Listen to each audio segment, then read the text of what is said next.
Is the rent canceled to the end of the year? Well, in this video, I'm going to give you guys a full breakdown and the details to the eviction moratorium signed by President Trump that would essentially ban all eviction to the end of the year. Who is affected, who's not, and if you are a tenant, I got some insightful tips for you guys as well. And if you're a landlord, I got my take and perspective for you as well.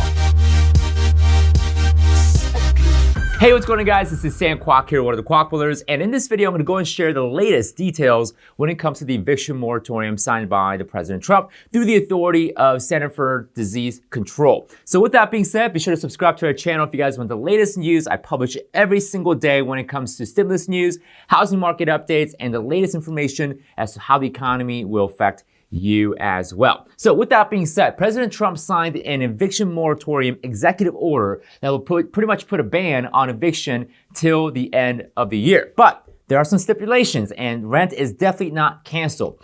And I'm going to share with you guys who is covered, who's not, who will get the protection and who won't be. And I'll finish the video off with a little cherry on top by sharing my perspective as a landlord. Also, I'm a tenant as well, so I'll share both perspective with this eviction moratorium. Now, first of all, according to New York Times, there are 5 quote-unquote tests that you must pass in order for you to receive the protection with this eviction moratorium. The first thing that you need to pass is that you have tried to use all government assistance available. So if you haven't used all government assistance available to you and you simply don't pay rent expecting that you get eviction protection, sorry, that's not how it really works. You must show that you had reasonable effort to hunt down and apply for government assistance in the time of need before obviously not being able to pay your rent. So that is the first test. And you might be asking, can the landlord really ask for that information? Can the landlord really verify if I actually went and tried to apply for government assistance? The answer is yes and no, not from the get-go. The landlord has to take your word for it in the initial letter that you're gonna sign over to the landlord, which I'll talk about in just one second. But if the landlord believes that you hastily stopped paying rent expecting that you get eviction protection, then the landlord may, through the powers of the court, may request for evidence to show that you've actually tried to apply for other government assistance or other rental help that is available through state and local government. Now, if you are a landlord watching this, which I know many of you guys are, it might behoove you to go and provide some resources for your tenants in the time of crisis and point them to the right direction as to how and where they can get some help. So that way you can actually help your tenants survive and actually thrive because again, they're people too, right? We got to take care of our tenants as well. So that is the first prong test. Number 2, the test is that if the individual, if the tenant is making less than $99,000 or is expected to make less than $99,000, then they are protected with this eviction moratorium. Now, if you're a tenant that is married or you are filing jointly as a married couple when it comes to your taxes, and if you're making less than $198,000 or you're expected to make less than $198,000, you would qualify also for the eviction moratorium as well. Number 3, if you're experiencing substantial loss of income and you can prove it, then you also qualify for the eviction moratorium. But if you're not experiencing a heavy loss of income due to the pandemic, then I would ask that you still pay for the rent. And this eviction moratorium protection does not even apply to you, so you better pay your rent or you may actually get evicted because the protection doesn't apply to you. So if you're experiencing a loss of income or significant loss of income, then this eviction moratorium will protect you. And what is significant? Well, my reasonable estimate says 20 to 40%. If you lost close to 20 to 40% of your income, that may constitute as substantial as most of you guys are hanging by the thread. Number 4, if you are a tenant and you've done your best to make partial payments or work out some sort of payment plan with your landlord, but still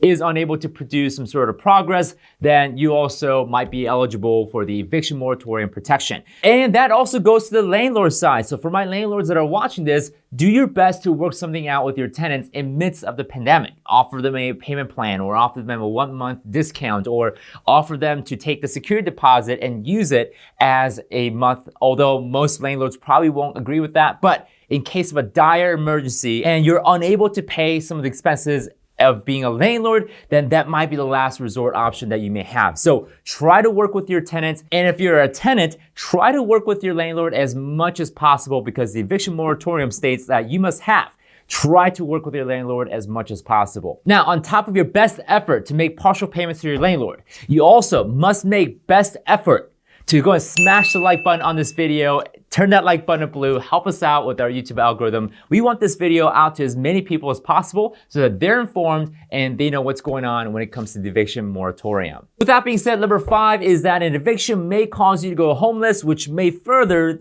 increase the odds that you can get COVID-19, or that if you get evicted, you have to move into a cramped spaces with other people, which again may further spread the COVID-19 virus, or if you have to move back to a much more of an expensive housing option, then you may be eligible for the eviction moratorium protection. So those are the 3 main items as far as if you do get evicted, it may cause you to go homeless, or it may cause you to go move with other people, which again further increases the odds that you may get COVID-19, or you have to move back to a more expensive option, which again doesn't help because you can't pay for the rent. What makes you think you can go pay for rent at a much more expensive option? All right, guys, so those are the main 5 points as to who may or may not be qualified for the eviction protection. Now, if you have the means to pay and if you have the ways to make the payment happen, then I encourage you guys to continue making the rent payment and try to work with your landlord as much as possible. And just because the news outlet and newspapers say, hey, there's an eviction moratorium in place, doesn't mean that you can automatically stop paying your rent, because rent is not canceled. There's still ways that the landlord can evict you if you don't fit in the 5 things we just talked about. Now, I'll give you my perspective as a landlord and a tenant on both, so I can kind of give you guys the both side of the coin. So if you are a tenant, again, I've been reiterating this throughout the whole entire video, if you have the means to pay for it. If you want to work with your landlord to come up with some sort of payment plan, or you try to make partial payments, then do it. This is gonna help your case and strengthen you if the landlord does want to evict you. So what you wanna do is you wanna build up your case, that you've done your best, that you tried showing some peace and you tried being amicable through the situation. If the landlord wasn't, then obviously the court may favor you over the landlord because you actually tried to work with the landlord, you tried making partial payments, and of course you fit in some of the other criteria that we talked about.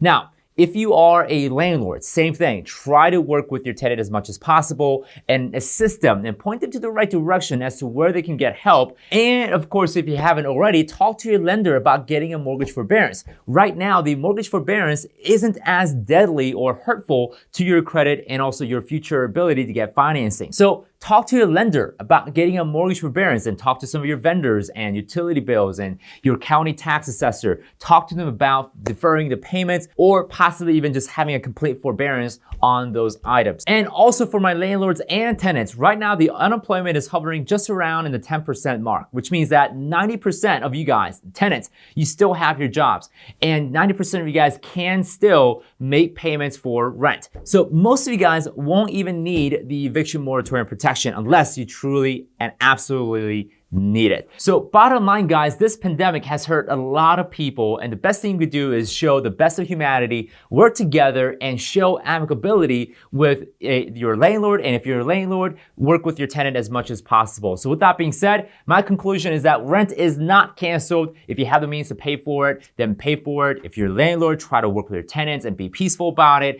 and remind yourself that tenants are people too. So with that being said, definitely subscribe to our channel if you guys want the latest update to any economy news, housing market, stimulus news. We publish every single weekday except for a few exceptions. So that's it. I'll see you guys in another video, and go and check out some of the other videos that you might be interested in.